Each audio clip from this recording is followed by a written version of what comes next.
कल्याण डोंबिवली महानगरपालिकेमध्ये एकूण 73 उद्यानं आणि 17 मैदानं आहेत अशी माहिती कल्याण डोंबिवली महानगरपालिकेची जी महासभा आहे त्या विषयपत्रिकेमध्ये प्रशासनामार्फत देण्यात आलेली आहे।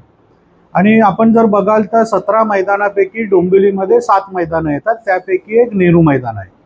आणि नेहरू मैदानमध्ये असं निदर्शनास आलेलं आहे का एक शेड आणि आजूबाजूला काय बांधकाम केलेलं आहे एका मंडळाने। आणि हे आता लक्षात आलं ज्या वेळेला ही विषयपत्रिका आली महासभेमध्ये आणि त्याच्यामध्ये प्रशासनाने स्पष्ट म्हटलंय का उद्यानापैकी काही 5 का 10 उद्यानं त्यांनी भाडेतत्वावर दिलेली आहेत, परंतु मैदानापैकी एकही मैदान कोणालाही त्यांनी भाडेतत्वावर किंवा कुठल्याही करारनाम्याने दिलेलं नाही।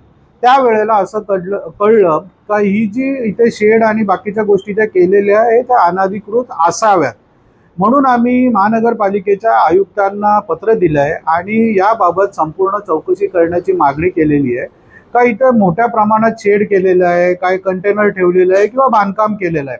आणि एक प्रमुख गोष्ट इथे निदर्शनास आलेली आहे का कमान देखील मोठ्या प्रमाणात इथे केलेली आहे आणि त्यावर कल्याण डोंबिवली महानगरपालिका असा उल्लेख केलेला आहे। माझी अशी माहिती आहे का याला कुठलाही शासनाचा निधी किंवा महानगरपालिकेचा निधी वापरला नसून खाजगी निधी याच्याकरिता वापरण्यात आलेला आहे। आणि महानगरपालिकेच्या अधिकाऱ्यांकडे याची चौकशी जेव्हा आम्ही केली तेव्हा त्यांनी सांगितलं का आम्हाला याच्या बाबतीत कुठलीही माहिती नाहीये। मग एवढी मोठ्या प्रमाणात जर इथे बांधकामं आणि या सगळ्या गोष्टी होत असतील आणि महानगरपालिकेच्या अधिकाऱ्यांना जर या गोष्टी माहिती नसतील तर आम्ही आयुक्तांना ही विनंती केलेली आहे संपूर्ण प्रकरणाची चौकशी करताना आपण जे कोणी प्रभाग क्षेत्र अधिकारी असतील किंवा या विभागाचे जे कोणी अधिकारी असतील यांची पण आपण विभागीय चौकशी केली पाहिजे। अशा प्रकारे जाहीर मैदानामध्ये एखादा मंडळ जर अतिक्रमण करत असेल आणि महानगरपालिका याच्यामध्ये जर दुर्लक्ष करत असेल अत्यंत गंभीर बाब आहे। याच्यापेक्षा अजून एक गंभीर बाब अशी आहे याच्यामध्ये का महानगरपालिकेच्या सफाई कर्मचाऱ्यांची एक वस्ती आहे नेहरू मैदानच्या बरोबर पाठीची आणि त्या सफाई कर्मचाऱ्यांकरता महानगरपालिकेने तिथे शौचालय उभारला होता आणि तो शौचालय अस्तित्वात नसून वापरण्यात देखील येत होता।